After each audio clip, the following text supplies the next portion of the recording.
જામનગરમાં અંધાશ્રમ આવાસ પાસે હનુમાન ચોક નજીક ગત રાત્રે 31 ડિસેમ્બરની ઉજવણી દરમિયાન બે પરિવાર વચ્ચે બબાલ થઈ હતી, જેની તંગદિલી સવારે પણ યથાવત રહી હતી।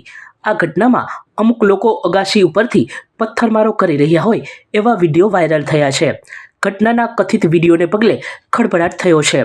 આ ઉપરાંત એક મકાનમાં આગ ચંપીને પગલે ફાયર બ્રિગેડ દોડી ગઈ હતી। આગમાં કેટલોક સામાન ખાખ થઈ ગયો હતો। ઘટનાની જાણ થતાં પોલીસ પણ ઘટના સ્થળે દોડી ગઈ હતી અને તપાસના ચક્રો ગતિમાન કર્યા હતા।